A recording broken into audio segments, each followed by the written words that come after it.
ഓം നമോ ഭഗവതേ വാസുദേവായ. ഹരിനാമ കീർത്തനം. ഈശ്വര മഹിമയുടെ വ്യാപ്തി ആർക്കും നിർണയിക്കാൻ സാധ്യമല്ല എന്നാണ് 36-ാമത്തെ ശ്ലോകത്തിൽ പറയുന്നത്. ഛന്നത്വമാർന്ന കനൽ പോലെ നിറഞ്ഞുലകിൽ മിന്നുന്ന നിൻ മഹിമയാർക്കും തിരിക്കരുതു. അന്നു കണ്ടതിനെ വാഴ്ത്തുന്നു മാമുനികൾ എന്നത്രേ തോന്നി ഹരിനാരായണായ നമ.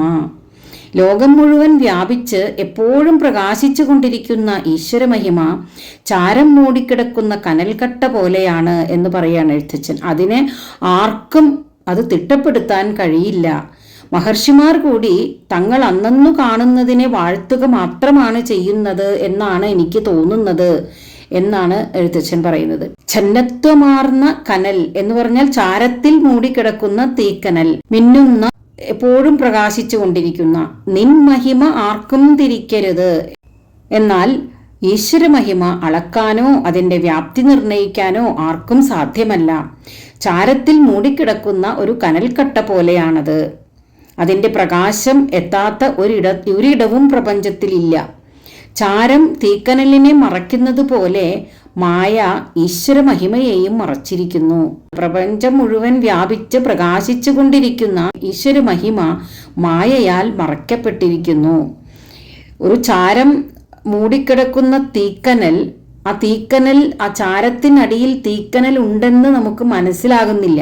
അതുപോലെ പ്രപഞ്ചം മുഴുവൻ പ്രകാശിച്ചു കൊണ്ടിരിക്കുന്ന ഈശ്വര മഹിമ മായയാൽ മറയ്ക്കപ്പെട്ടിരിക്കുന്നു. അതുകൊണ്ട് നാം ഈശ്വര മഹിമയെ അറിയുന്നില്ല.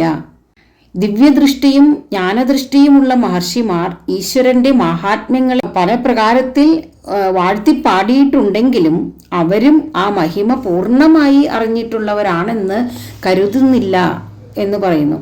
അന്നന്ന് കണ്ട കാഴ്ചകളെ വാഴ്ത്തുക മാത്രമാണ് അവർ ചെയ്തതെന്ന് വേണം കരുതാൻ. ഈശ്വരനെ പൂർണ്ണമായി അറിയുക എന്ന് പറഞ്ഞാൽ ഈശ്വരനുമായി ഏകീഭവിക്കുക എന്നാണ് അർത്ഥം. ബ്രഹ്മത്തെ അറിയുന്നു, ബ്രഹ്മമായി ഭവിക്കുന്നു. ഈശ്വരമഹിമ യഥാർത്ഥത്തിൽ വായിച്ചും കേട്ടും പറഞ്ഞും അറിയേണ്ട ഒന്നല്ല. അങ്ങനെയൊന്നും അറിയാനും കഴിയില്ല. അത് അനുഭവിച്ചു തന്നെ അറിയേണ്ടതാണ്, അനുഭൂതിയായി നേടേണ്ടതാണ്. നാരായണ, അങ്ങേക്കായിക്കൊണ്ട് നമസ്കാരം. ഛന്നത്വമാർന്ന കനൽ പോലെ നിറഞ്ഞുലകിൽ മിന്നുന്ന നിൻ മഹിമയാർക്കും തിരിക്കരുതു. അന്നു കണ്ടതിനെ വാഴ്ത്തുന്നു മാമുനികൾ എന്നത്രേ തോന്നി ഹരിനാരായണായ നമഃ.